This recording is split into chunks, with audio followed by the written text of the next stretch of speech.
we have our absolutely doomed ex-Fraxidus girly, Denia. After low-key crying over her story on stream and her, well, self-imploding, her model actually has many interesting details to her person on it, so let's get a closer look. From the front, Denia is very pink. Bright pink hair with a blue inside, pink sleeves, and with her weapon, she's definitely way too cute for what happened. She has her paper dolls as a headband, her heart, which we'll look at closer later, and her doll, which has an alternate version in the game. From the side, Denia's hair and skirt are almost aligned in terms of how wide they are, making her curls look very, very fluffy.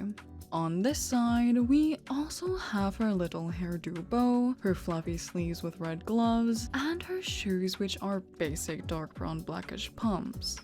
The back is kind of split down the middle on every layer, with the hair, the overlaid coat-ish jacket, and her skirt all separating. Aside from that, from here we can see the little sparklies in her hair, the many gold accessories on her clothes, and the cute bows on her shoes. The last side, aside from a very interesting detail we'll look at later, is mirrored. So let's go back. As much as I'd love to start from the bottom today because her feet are on Hiyuki's level, I do think her face and heart are a bit more interesting, so let's start from the top.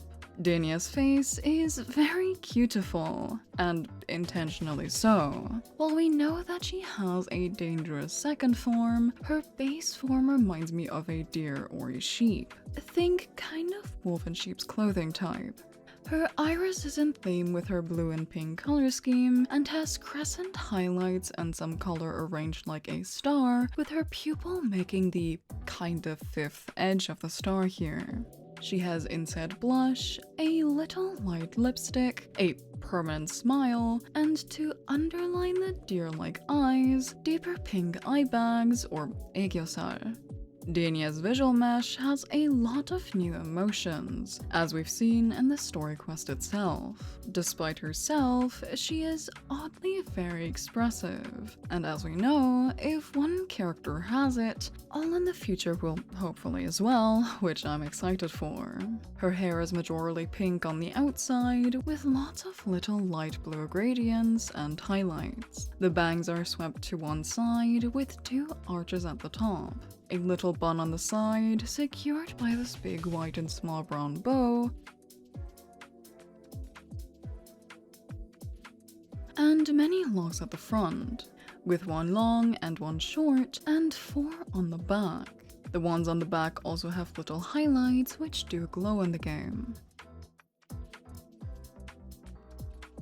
In general though, her hair shape is very improved. I don't know if you noticed, but her bangs and the sides of her hair especially have so many additional little strands to it to make it look more voluminous. Next to her bow she has this pointed clip, and she also has a hairband in theme of her paper dolls, which we'll see a lot more later. She has this little ahoge here, and the inside of her hair is deep to light blue. Moving further down, we have her collar and heart. Now, in the game, this does have a galaxy effect, so this dissection will have a bit less magical base colors. Her collar has a dark blue upper half and a darker lower half with some kind of increments on it, kind of like a timer. The dark circle at the front connects to her heart with a ring. The heart is bound to her chest front to back with chains.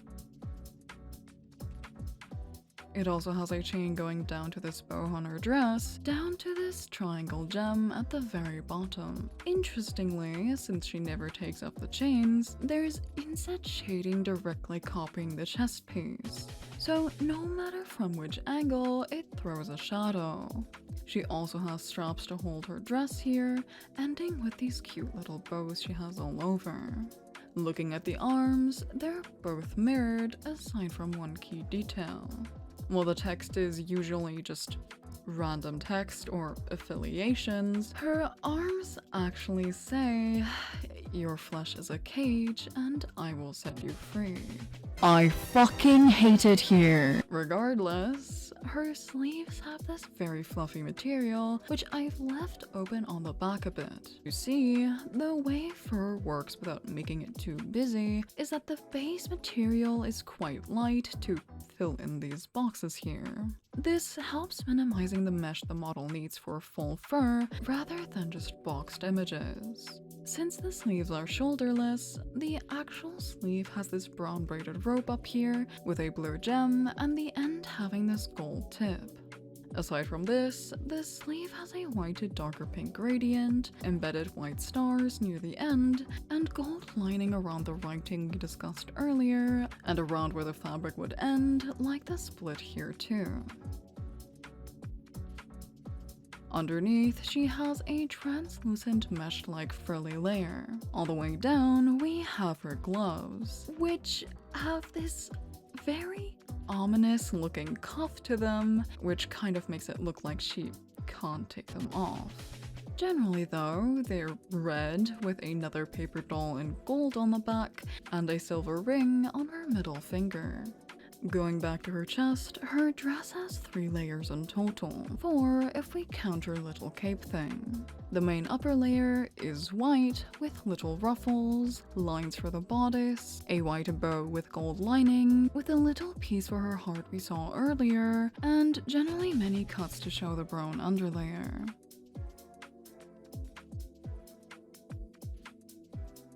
Since we already had a lot of gold lines, the dress generally has grey embroidery to line the ruffles and form a pattern. There's also these gold, yellow, and blue tabs near the end. We have cuts for the underlayer on the sides, with gold clips to hold it together a bit, and more gold and grey details on the back.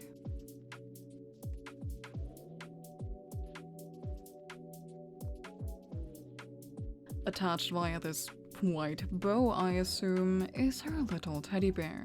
Generally brown with a brown bow for the ears, white paws, and ripped on the front in the pattern of her paper dolls. On the sides of the dress, we have strings for her white fur and cape. The fur has another blue gem in the middle, while the pink cape is kind of in theme of her sleeves. Pink with stitched hems, brown in the center with lines similar to the top of the sleeves, and gold lines on the middle and the sides of this little chain. In the center of the cape, we have a big pink bow with yet another blue gem, with these very long strands underneath. The end of the cape has embedded stars, but also cutouts for them along with tassels.